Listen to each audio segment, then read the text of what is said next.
She was just a waitress. He was a billionaire who could buy and sell her entire world with pocket change.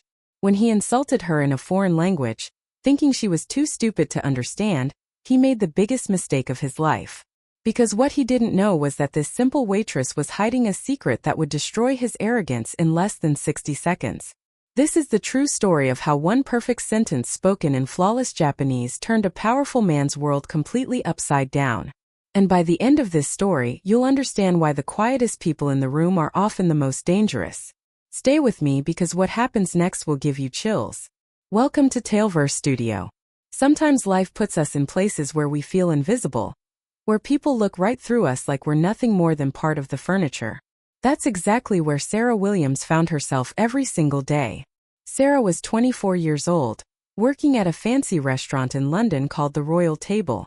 It was one of those places where the rich and powerful came to eat, where a single meal could cost more than Sarah made in a week. The chandeliers sparkled like diamonds. The carpet was so thick your feet sank into it, and every plate that left the kitchen looked like a work of art. But for Sarah it wasn't glamorous at all. It was survival. Every morning she'd wake up in her tiny flat in East London, the kind of place where you could hear your neighbors through the walls, and the heating never quite worked properly. She'd put on her crisp black uniform, tie her dark hair back in a neat bun, and head to the underground.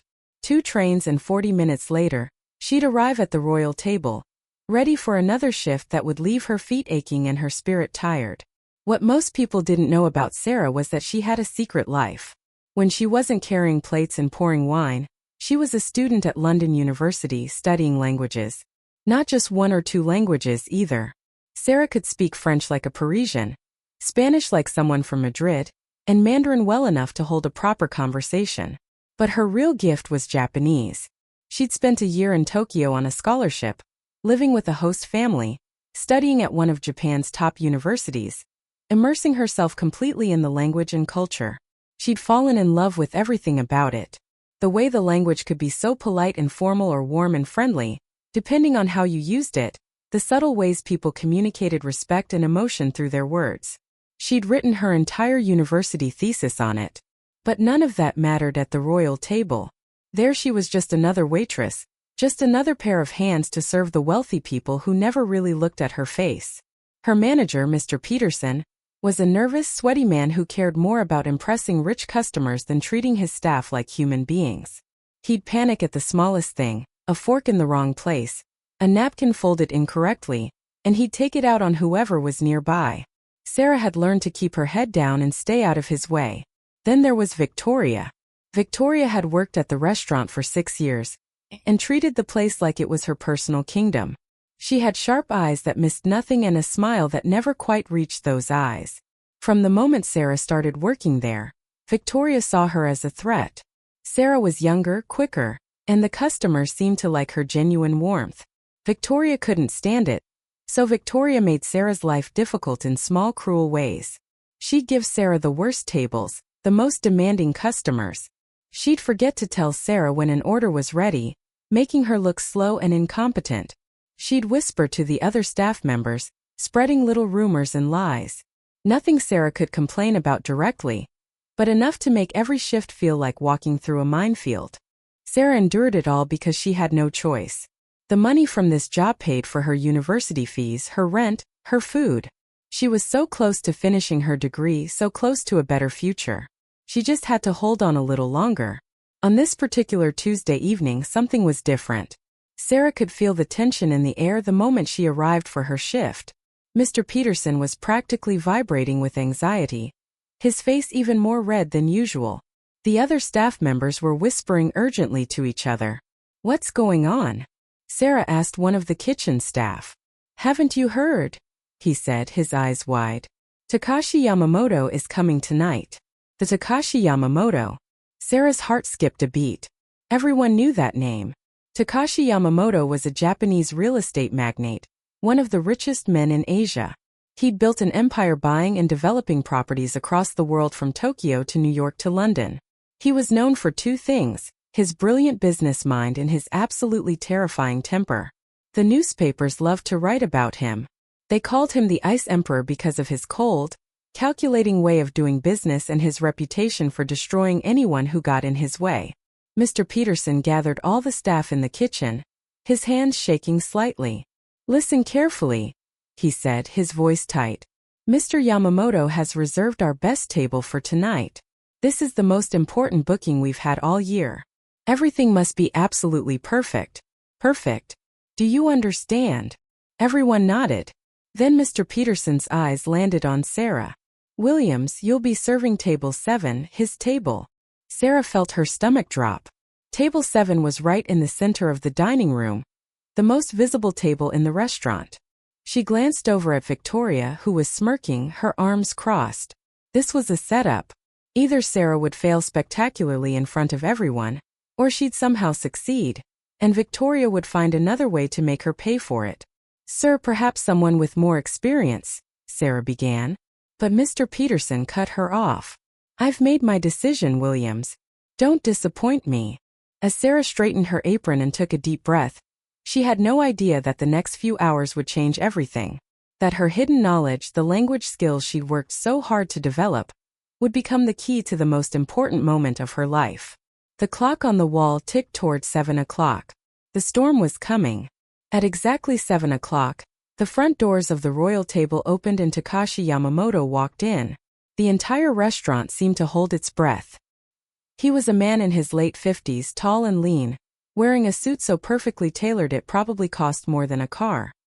His black hair was streaked with distinguished gray at the temples, and his face was set in an expression of cool displeasure, as if everything around him was slightly beneath his standards.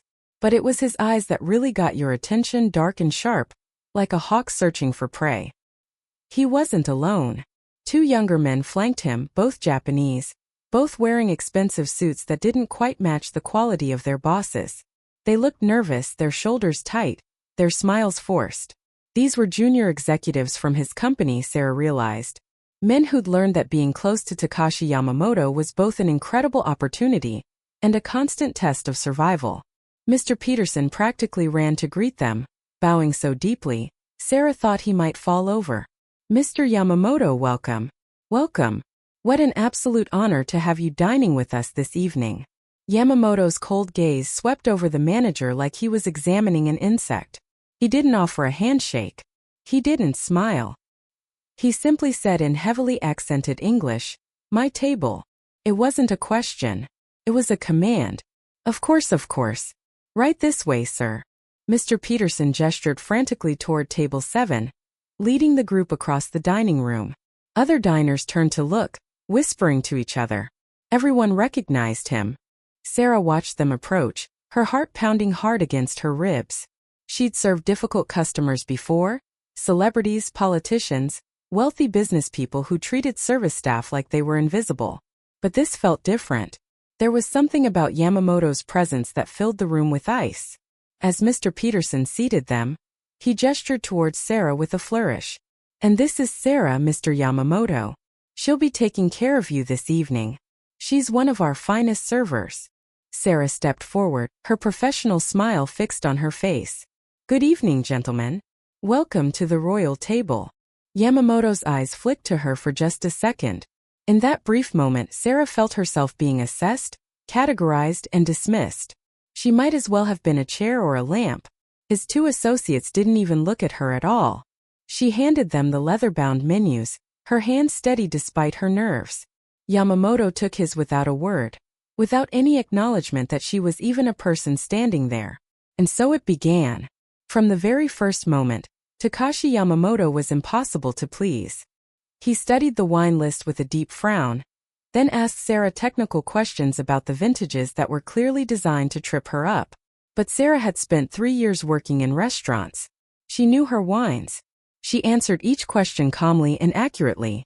She could see a flash of irritation in his eyes when she got every answer right. He ordered an appetizer, and when she brought it out, a beautiful arrangement of seared scallops with a delicate sauce. He took one bite and pushed the plate away. "Overcooked," he said flatly. "Take it back." Sarah didn't argue. "Of course, sir. I'll speak to the chef immediately." The second appetizer came out. This time he ate in silence, but his expression made it clear he wasn't impressed. His two associates, watching his every reaction, quickly agreed with everything he said. "Yes, not quite right," one of them murmured. "Could be better," said the other. As the evening went on, Yamamoto found fault with everything. The lighting was too bright. The music was irritating. The table was too close to the door. Each complaint was delivered in that same cold, flat tone, never raising his voice, which somehow made it worse. Sarah handled each issue with grace, apologizing sincerely, fixing what could be fixed, and enduring what couldn't. Across the dining room, Victoria was watching with barely concealed glee. Every time Sarah had to return to the kitchen with a complaint, Victoria would smirk and whisper to the other servers. Sarah could feel the weight of everyone's eyes on her. The main courses arrived. Sarah carried them carefully to the table. 3 plates of the restaurant's signature dish. A perfectly cooked beef tenderloin with seasonal vegetables. She moved to place the first plate in front of Yamamoto. Her movements practiced and precise. But at that exact moment, one of the executives gestured dramatically while speaking, trying to agree with something his boss had said. His hand hit the edge of the table just hard enough to make it shake. It was the tiniest movement, but it was enough. A single drop of water from the pitcher in Sarah's hand fell through the air and landed on the sleeve of Takashi Yamamoto's immaculate suit jacket. The world stopped. Yamamoto froze, his fork halfway to his mouth. Slowly, so slowly, he lowered it back to the table. He stared down at the tiny dark spot on his sleeve. A spot so small most people wouldn't even notice it. But to him it might as well have been a huge stain. "I am so sorry, sir," Sarah said immediately, reaching for a clean napkin. "Please let me." Yamamoto held up one hand, stopping her mid-sentence. He didn't look at her. He just stared at that tiny spot on his sleeve, his jaw tightening.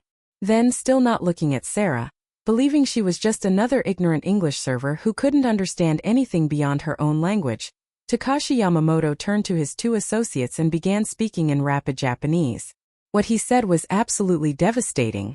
The Japanese words flowed from Yamamoto's mouth like venom, smooth and casual. He wasn't shouting. He didn't need to. The contempt in his voice was enough. If you translated what he said into English, it would go something like this. "Look at this clumsy girl. They hire these people based on their looks and call it service. She probably has the intelligence of a child. All she's good for is standing there looking pretty, completely useless."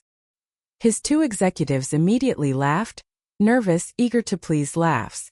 They were performing for their boss, showing him they agreed that they were on his side. They looked at Sarah with pity and disdain, comfortable in their secret language, confident that she had no idea what had just been said about her. But they were wrong. Sarah understood every single word. Every hateful syllable landed in her mind with perfect crystal clarity. The formal Japanese structure, the specific words he'd chosen to demean her, the casual cruelty of a powerful man who thought himself untouchable. She understood not just the words, but the deep disrespect behind them, the way he'd reduced her to nothing more than a decoration, an object without thoughts or feelings. For a long moment Sarah just stood there, the water pitcher still in her hand.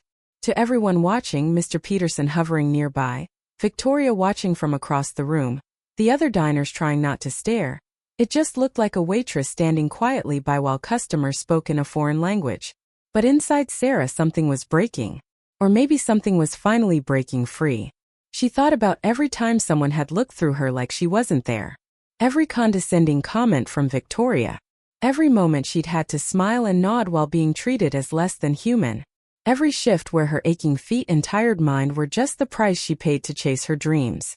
She thought about the year she'd spent in Tokyo, living with the Tanaka family who'd welcomed her like a daughter, learning not just the language, but the culture, the respect, the deep appreciation for courtesy and dignity that was woven into every interaction. She'd fallen in love with Japan, with its beauty and depth. And here was this man, using her beloved language as a weapon, turning it into something ugly. The professional smile faded from Sarah's face. Her spine straightened. It was a subtle shift, but it changed everything about her posture. She was no longer a deferential server. She was a woman who'd had enough. She carefully placed the water pitcher on the side table. The 2 executives were still chuckling, enjoying their boss's joke. Yamamoto was examining his sleeve with theatrical disgust, playing up the moment. Then Sarah spoke, and she spoke in perfect, flawless Japanese. Her accent was Tokyo standard, the kind you'd hear from a university professor or a news broadcaster. Every word was precisely chosen, grammatically perfect, delivered with a calm, steady confidence that cut through the room like a bell. In English, what she said was this: "Sir, your assumption that my profession reflects my intelligence is as flawed as your understanding of basic human respect. Perhaps someone of your business success should have learned by now that wisdom and worth are not determined by the job someone does, but by the character they show. Clearly, that is a lesson you have failed to learn." She paused, letting the words sink in, then continued. "And if we are discussing competence, I should point out that you used the wrong honorific level when addressing your colleagues earlier. For business associates of equal standing, the respectful form would be more appropriate. But then perhaps accuracy is less important to you than the sound of your own voice." The effect was instantaneous and absolute. Takashi Yamamoto's face went completely white. His mouth actually fell open, his eyes going wide with shock. For the first time all evening, maybe for the first time in years, he was speechless. This was a man who commanded boardrooms full of powerful executives, who'd built a business empire through sheer force of will, who was used to controlling every situation he entered. And a waitress had just intellectually dismantled him in his own language. The two junior executives looked like they'd seen a ghost. Their faces went pale, then red, then pale again. They stared at Sarah, then at their boss, then back at Sarah, their minds unable to process what had just happened. They'd laughed at her. They'd been complicit in mocking her, and she'd understood every word. From across the dining room, Victoria's wine glass slipped from her fingers, catching it just before it fell. Her mouth hung open in shock. Mr. Peterson, who'd been approaching the table to check on things, stopped dead in his tracks. He didn't understand Japanese, but he understood body language. He understood that something massive had just happened, that the power dynamic had just shifted in a way he couldn't comprehend. Other diners at nearby tables had stopped eating, sensing the tension, watching this extraordinary moment unfold. The silence stretched out thick and heavy. Sarah stood there, her head high, her gaze steady and unwavering. She'd said what needed to be said. She defended her dignity in the language of the man who tried to steal it from her. Yamamoto's shock was slowly transforming into something else. The color was returning to his face, but it wasn't the pale coldness from before. There was a flush creeping up his neck, a mixture of embarrassment and something that looked almost like respect. He opened his mouth, closed it, then opened it again. When he finally spoke, his voice was rough, uncertain. He spoke in Japanese, the language of their confrontation. "Who are you?" he asked. It was the same question in any language, but this time it wasn't dismissive. It was genuine. He was truly asking, who is this person who just shattered his assumptions about the world? Sarah met Takashi Yamamoto's gaze without flinching. She responded in the same flawless Japanese, her voice calm and measured. "My name is Sarah Williams. I am your server this evening." The simplicity of her answer was powerful. She wasn't apologizing. She wasn't backing down. She was stating a fact, claiming her identity, refusing to let him define her by his expectations. Yamamoto leaned back in his chair, studying her with completely new eyes. The arrogance was gone, replaced by intense curiosity. "That is not what I asked," he said, still in Japanese. "Where did you learn to speak like this?" Sarah took a quiet breath before answering. "I spent a year in Tokyo on a full academic scholarship studying at Waseda University. I lived with a host family in Shibuya. My research focused on the social linguistics of honorific speech patterns in modern Japanese society." She watched his face as she spoke. Waseda University was one of Japan's most prestigious institutions. The detail about honorifics was pointed. She was reminding him that she'd noticed his mistake, that she wasn't just fluent, she was educated in the deep structures of his language. Yamamoto's expression shifted again. There was something in his eyes now that looked almost like pain. Shame perhaps, or the uncomfortable recognition of his own cruelty being reflected back at him. One of his executives, the younger one, cleared his throat and tried to smooth things over, speaking in Japanese. "Sir, perhaps we should just continue with the—" "Be quiet," Yamamoto snapped, cutting him off. Then he said something that made the young man's face go red with humiliation. You laughed like a fool at my joke. You are just as guilty of disrespect as I am. Perhaps more, because you should have known better. The executive shrank back in his seat, thoroughly chastised. The other associate stared down at his plate, clearly wishing he could disappear. Mr. Peterson, unable to stand the confusion any longer, hurried over. Is everything all right, Miss Williams? If there's a problem. Everything is fine, Mr. Peterson, Sarah said quietly, switching back to English. We were just discussing the menu. But Peterson could see it wasn't fine. The whole atmosphere had changed. He looked between Sarah and Yamamoto, completely lost. Perhaps I should assign another server. No, Yamamoto said sharply in English, his accent heavy. She stays. Peterson backed away, confused and frightened, leaving them in their strange standoff. Yamamoto continued to study Sarah, and she could see his mind working, calculating. He was a businessman above all else. He recognized value when he saw it, even when it came in an unexpected package. He gestured to the empty chair at the table. Sit down, he said in English. Sarah shook her head. I'm working, sir. I can't. I am making it a business meeting, he interrupted. Sit, please. That last word, please, seemed to cost him something.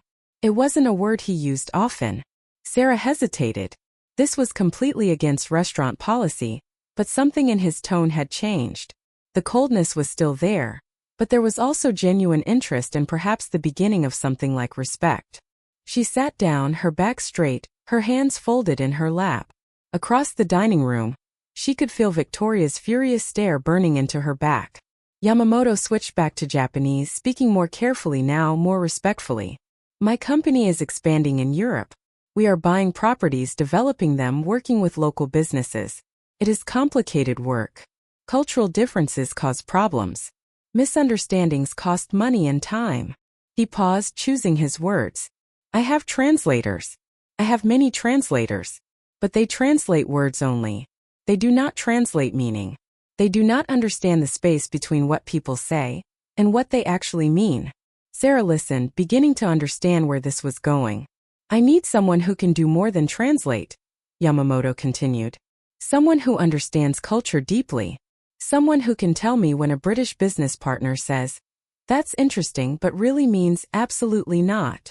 Someone who can help my Japanese team understand why their direct communication style offends Europeans. Someone who can bridge the gap. He looked directly at her. Someone like you. Then he switched to English, perhaps to make sure there was no misunderstanding. I am offering you a position with my company. You would work with my international development team. 6 months in London, then 6 months in Tokyo. The salary would be £60,000 per year plus housing assistance. Sarah felt the air leave her lungs. £60,000. That was more money than she'd ever imagined earning, especially straight out of university. It was freedom from debt, from struggling, from counting every penny. It was the kind of opportunity people dreamed about. But it was being offered by the man who just minutes ago had called her useless and stupid. Why? She asked simply in Japanese. Why would you offer this to me after what you said? For the first time, Yamamoto looked uncomfortable. He glanced down at his hands, then back at her. When he spoke, his voice was quieter, less certain. Because you did something no one in my company does. You told me the truth. You showed me my mistake. Everyone who works for me is afraid. They tell me what I want to hear. They laugh at my jokes even when they are not funny. They never challenge me. He gestured to his 2 associates who were staring at their plates. Look at them. They will go back to the office and tell everyone how brilliant I was tonight. They will never mention that I made a fool of myself. This is how empires fall, when no one tells the emperor he is wrong. He leaned forward slightly. You are not afraid of me. That is rare. That is valuable. More valuable than 100 yes men. Sarah sat there in that expensive restaurant, her heart racing, her mind spinning with possibilities and doubts. £60,000. A real career. The chance to use everything she'd learned, everything she'd worked so hard for. But at what cost? I need time to think about this, she said quietly in English. Yamamoto nodded slowly. There was respect in that nod. He'd expected her to jump at the offer, And the fact that she hadn't impressed him even more. He reached into his jacket pocket and pulled out a business card, sleek and minimal. He wrote something on the back. "Come to my office tomorrow morning at 9. This is the address. We will discuss the details." He paused, then added, "And Miss Williams, do not be late." With that he stood up. His two associates scrambled to their feet as well, eager to escape. Yamamoto pulled out several large bills and placed them on the table, far more than enough to cover the meal and a generous tip. He looked at Sarah one last time, and there might have been the ghost of a smile at the corner of his mouth. Then he was gone, striding out of the restaurant with his entourage trailing behind him. Sarah sat there for a moment longer, the business card heavy in her hand. The dining room was completely silent. Every eye was on her. Mr. Peterson rushed over, his face purple with confusion and anger. "Williams, what on earth was that about? You sat at a customer's table." "I quit," Sarah said simply, standing up. The words came out before she'd even fully decided to say them. But once they were out, she knew they were right. "I'm giving you my notice. Effective immediately." Peterson sputtered. "You can't just..." But Sarah was already walking away, heading toward the staff room to collect her things. Behind her, she could hear Victoria's voice, sharp and venomous. She probably offered him something. That's what happened. That's the only way someone like her could. Sarah didn't turn around. She didn't need to. Let Victoria think what she wanted. None of it mattered anymore. That night Sarah barely slept. She lay in her small flat, staring at the ceiling, the business card on her nightstand. Her mind wouldn't stop spinning. Could she work for him? For a man who'd said such terrible things about her? Would accepting his offer mean accepting that his behavior was okay? Would she be betraying herself, selling out for money? But another voice in her head argued back. The money wasn't just for her. It would help her mom, who'd worked 2 jobs for years to help Sarah get through school. It would mean Sarah could finally pay off her student loans. It would mean security, opportunity, a real future. And maybe, just maybe, working for Yamamoto wouldn't be selling out. Maybe it would be something else entirely. Maybe she could be a voice of honesty in his world of yes men. Maybe she could help him see people differently, treat people better. Maybe she could make a real difference. She thought about her year in Tokyo, about the Tanaka family who'd shown her such kindness, about how much she'd loved the culture, the language, the way of thinking. This job would let her bridge 2 worlds she cared about deeply. As dawn broke over London, Sarah made her decision. She showered, dressed in the most professional outfit she owned, a simple navy dress and blazer she'd bought secondhand, and made her way across the city. The Yamamoto Property Group headquarters was a tower of steel and glass in Canary Wharf, impressive and intimidating. Sarah walked through the gleaming lobby, gave her name to the receptionist, and was whisked up to the top floor in an elevator that moved so fast her ears popped. Yamamoto's office was enormous with floor-to-ceiling windows overlooking the Thames. He was standing by the window when she entered, his back to her. He didn't turn around immediately. "You came," he said in Japanese. "I did," Sarah replied in the same language. "But I have conditions." Now he turned, one eyebrow raised. "Conditions?" Sarah stood tall, channeling every bit of courage she had. "First, I will never accept being spoken to disrespectfully. Not in English, not in Japanese, not in any language. I'm happy to receive professional feedback, but I will not tolerate being demeaned." Yamamoto's face was unreadable. She continued. "Second, I'm finishing my degree. I need some flexibility in my schedule for the next few months to complete my coursework. My work for you won't suffer, but my education is important to me. And third," she said, "the housing assistance you mentioned, I'd like part of it to be used differently. I want you to create a scholarship fund for language students at London University, students who want to study abroad but can't afford it. Call it the Yamamoto Cultural Exchange Scholarship." She held her breath. She'd asked for the impossible, demanding respect from a man known for his harshness, and asking him to spend money on something that had no business value whatsoever. The silence stretched out painfully. Then slowly, Takashi Yamamoto began to smile.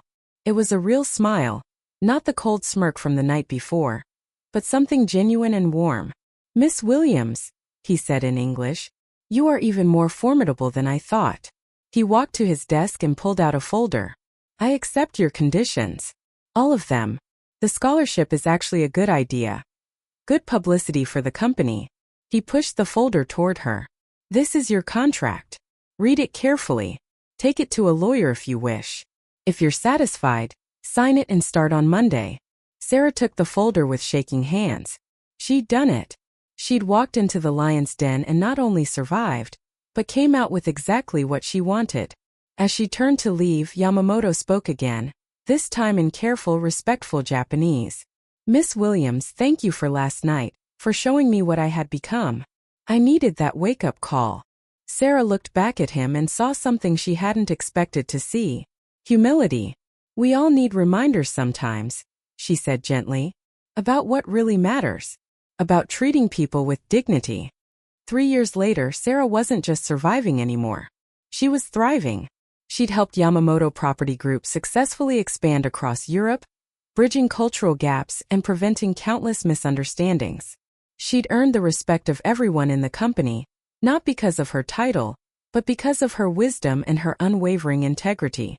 And the Yamamoto Cultural Exchange Scholarship? It had sent 20 students abroad to study languages and cultures. 20 young people who, like Sarah, had the passion and intelligence but not the money. 20 futures changed. As for Yamamoto himself, he was still tough and demanding, but he was different too. More thoughtful, more aware of how his words affected people. He'd learned that real strength isn't about making others feel small. It's about lifting people up. Sarah's story reminds us of something powerful. Your worth is not defined by your job title, or your uniform, or what other people think of you. Your worth comes from who you are inside. Your knowledge, your dignity, your courage to speak truth even when it's frightening. Sometimes the people who seem the most powerful are actually the most fragile. And sometimes the people who seem powerless have a strength that can change everything. One moment of courage, one perfect response at exactly the right time, can open doors you never imagined possible. Sarah didn't just defend herself that night at the royal table. She changed the course of her entire life. She proved that true power doesn't come from money or status. It comes from knowing your own value and refusing to let anyone diminish it. And that's a lesson worth remembering no matter what language you speak. If this story touched your heart, remember, you are worthy of respect. Your dreams are valid. Your voice matters. Never let anyone convince you otherwise. Thank you for being part of Taleverse Studio.